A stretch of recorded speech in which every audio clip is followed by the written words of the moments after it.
Hello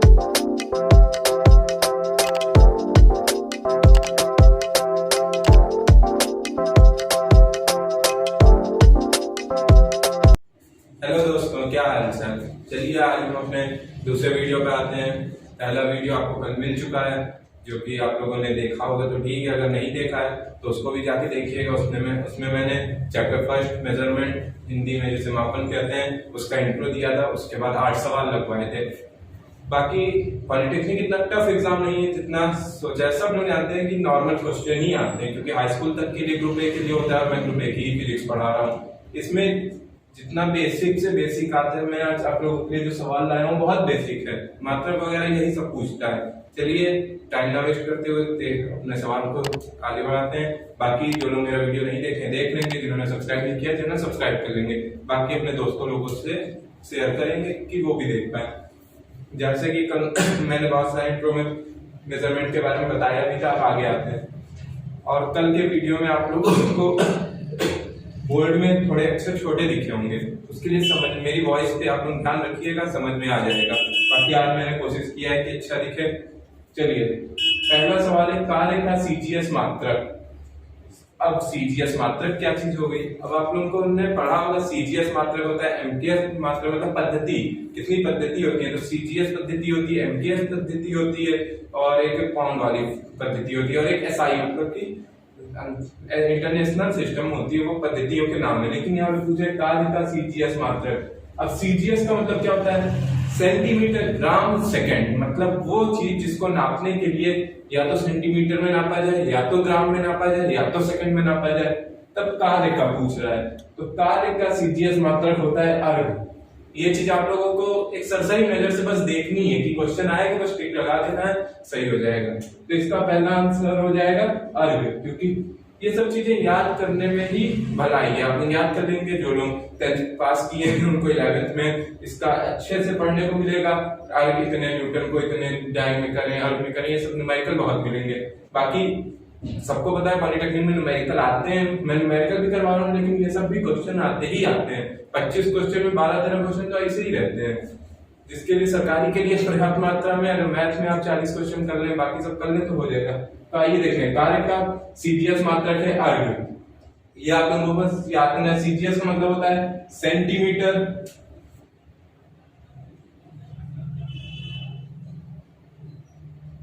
gram second. CM से समझ लीजिएगा, सेंटीमीटर ग्राम सेकंड। ये होता है सीजीएस का। एक होता है एमकेएस, इसका होता है मीटर किलोग्राम सेकंड। सीजीएस होता है और एक होता है एमकेएस पद्धति। ये हमारी पद्धतियां हैं। अब अगला क्वेश्चन है, बल का सीजीएस मात्रक। सीजीएस मतलब फिर वही सेंटीमीटर ग्राम सेकंड। बल का कोई ऐसा मात्रक जिसमें उसको सेंटीमीटर ग्राम या सेकंड में नापा जाता हो, तो इसका होता है डाइन। पहली चीज तो ये आपको क्वेश्चन पढ़ के सबसे चीज ये ऑप्शन में खोजना है कितने नाम उसमें यूनिक दिख रहे हैं। जैसे इसमें न्यूटन, जूल, ये सब आप लोगों को पता होगा कि न्यूटन बल का यूनिट है, लेकिन जैसे यहाँ डाइन लिखा तो आप लोगों को समझना चाहिए नाम कुछ यूनिक है। अब कभी कभी वही नाम गलत भी होते हैं, लेकिन थोड़ा कॉमन सेंस लगाइएगा। इन सब चीजों को आप लोगों ने पढ़ा भी होगा, नहीं पढ़ा होगा तो 11th में बहुत अच्छे से पढ़ेंगे। बाकी अभी मैं जो पढ़ा रहा हूँ उसको देख लीजिए। इसका हो गया टाइम। फिर आता है वैद्युत विभव का एमकेएस मात्रक। एमकेएस मतलब मीटर किलोग्राम सेकंड। तो निम्नलिखित वैद्युत विभव का एमकेएस मात्रक होता है वोल्ट। क्या होता है? वोल्ट। अब आगे बढ़ते हैं। निम्नलिखित में से दूरी का मात्रक है। अब दूरी का मात्रक यही समझ में आता होगा, अरे मीटर होगा, किलोमीटर होगा, यही सब होगा। दूरी का मात्रक है, सब लोगों ने पढ़ा दूरी का मात्रक है, लेकिन यहाँ क्या लिखा है? दूरी का मात्रक नहीं है। आधे ज्यादा बच्चों को आंसर पता होगा तो भी गलत करके आ जाएंगे, क्योंकि यहाँ पे क्या लिखा हुआ है? नहीं है। ये सब चीजें क्वेश्चन पढ़ते समय बहुत ध्यान से देखना चाहिए। और जिसको मेरी वॉइस लग रहा होगा कि धीमे पढ़ा रहा हूं तो 1.5x पे चला करके देख सकता है वीडियो, और वीडियो पूरा देखिएगा। अगर सीक्वेंस से बने रहेंगे तो गारंटी है 25 में आप 20 से 22 क्वेश्चन सही करके आएंगे। तो इसमें देखिए मीटर पता है, सेंटीमीटर पता है, लेकिन ये न्यूटन तो बल का होता है। सीधी सी बात है, ये दूरी का नहीं होगा। इस पर टिक लगा देंगे। अब आते हैं न्यूमेरिकल में। एक इलेक्ट्रॉन का द्रव्यमान 9.11 गुणे 10 की घात -2 ग्राम है, तो 1 ग्राम इलेक्ट्रॉन में होंगे। कुछ नहीं करना है, सबसे पहले ध्यान से इलेक्ट्रॉन का हमेशा माइनस चार्ज होता है, सबको पता होना चाहिए। इलेक्ट्रॉन का द्रव्यमान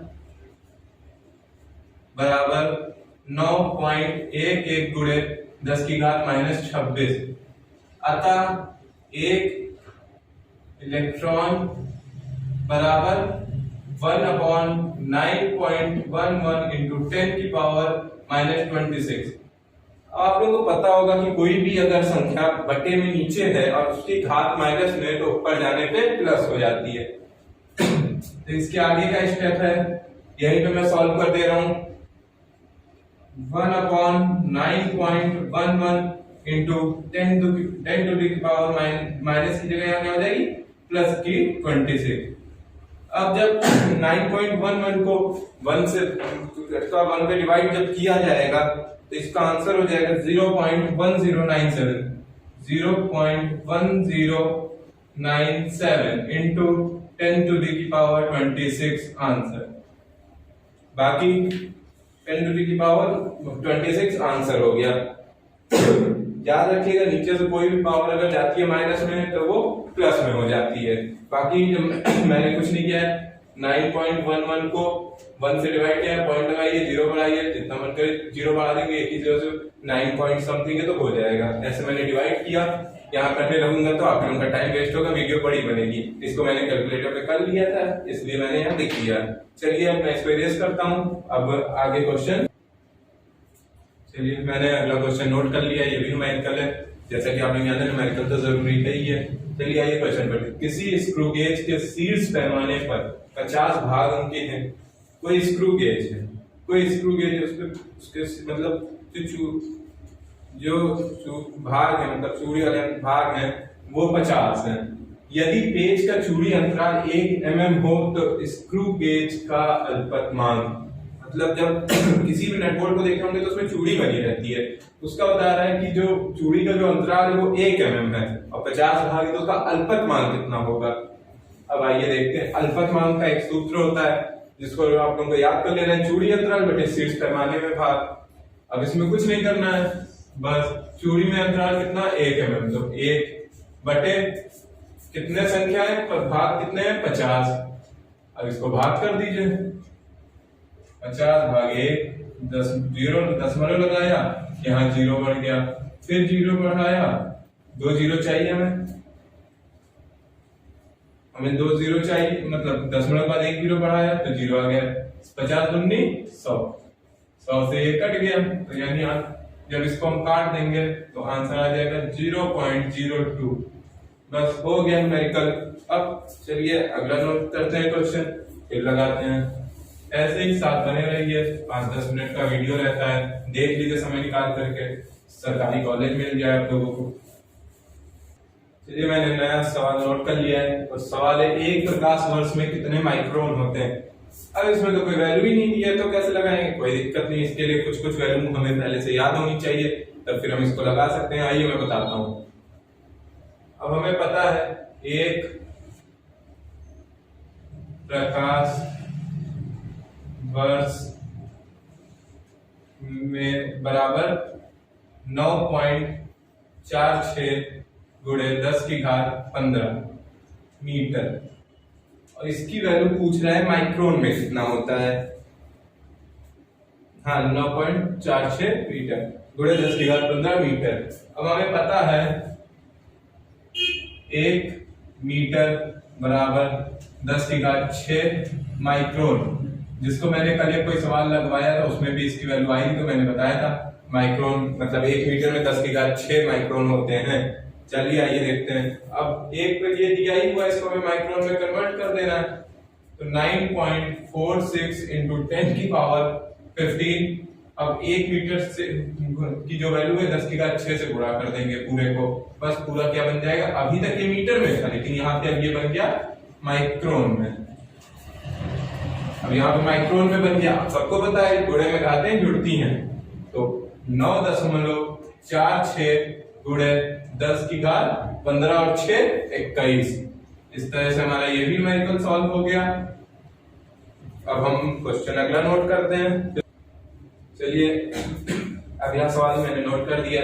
एक प्रोटॉन का द्रव्यमान 1.67 × 10 की पावर -27 है, तो 1 किलोग्राम में प्रोटॉनों की संख्या का कोटिमान है। कोटिमान मैंने इससे पहले भी एक सवाल लगवा चुका है पिछले वीडियो में, देख लीजिएगा। कोटिमान को कंपेयर किया जाता है 3.16 से, अगर उससे बड़ा रहता है तो उसमें एक घात जोड़ दी जाती है। चलिए आइए देखा जाए। मार्कर में चेंज कर लेता हूँ, ब्लू ले लेता हूँ। प्रोटॉन का द्रव्यमान बराबर 1.67 गुणे 10 की घात -27। अब मैंने बताया 1 का निकालना है तो क्या करना है, 1 किलोग्राम में बराबर 1 बटे के नीचे वो चीज भेज दी जाती है तो वो 1 की निकल आती है, क्योंकि यहां से इधर जब आती है तो 1 के बटे में आ जाता है। 1.67 × 10 की पावर -27। अब फिर मैंने अभी इसी वीडियो में बताया है कि अगर नीचे घात माइनस की है तो उसको ऊपर भेजने पे घात प्लस की बन जाती है। तो 1.167 × 10 की पावर -27 था, तो यहाँ प्लस का 27। अब 1.67 को 1 से जब 1 को जब डिवाइड करेंगे इससे तो आ जाएगा 0.6 × 10 की पावर 27। अब हमें इस दशमलव को इधर भेजना है, तो इसमें से एक माइनस होगा घात से। जैसे 0.6 गुणे अगर 10 कर देंगे तो 6 हो जाएगा, तो यहाँ से मतलब एक घात गायब होगी, मतलब कि 10 के साथ घात 27 है तो 26 बनेगी। तो यहाँ पे 6 गुणे 10 की घात 27। अब जो 6 है वो 3.16 से बड़ा है, इसलिए 10 की घात 27 गुणे 10 की घात 1 बराबर 10 की घात यहाँ 26 हो जाएगी, -1 हो जाएगा तो 10 की घात 26, तो यहाँ हो जाएगी 10 की घात 27, 10 की घात 27। तो प्रोटॉन की संख्या का कोटिमान मैं लिख दे रहा हूं ऐसे ही, बस कोटिमान बराबर 10 की घात 27। ऑप्शन आएगा, टिक लगा दीजिएगा। कुछ नहीं करना है, बटे में उसको पहले तो सारी जगह क्वेश्चन होता है 1 का निकालना है, तो ये याद रखिएगा, जो भी रहेगा उसको बटे में लिख करके उसको डिवाइड करके एक वैल्यू निकाल लेनी है, उसको कंपेयर करा लेना है कोटिमान के लिए। कोटिमान की जो वैल्यू होती है 3.16 से अगर बड़ा है तो उसमें 10 की घात 1 से गुणा हो जाता है और जो वैल्यू आती है वही आंसर हो जाता है। तो इस तरह से आज का मेरा वीडियो खत्म, और आज के इस वीडियो के साथ साथ आपका ये चैप्टर मेजरमेंट भी खत्म। अब कल से मैं आपको पढ़ाऊंगा सदिश वेक्टर, जो कि काफी अच्छा चैप्टर है। और आज के लिए इतना, बाकी आप लोग सपोर्ट करिएगा, चैनल हमारा नया है, लोगों को शेयर करिएगा, सब्सक्राइब करिएगा। धन्यवाद।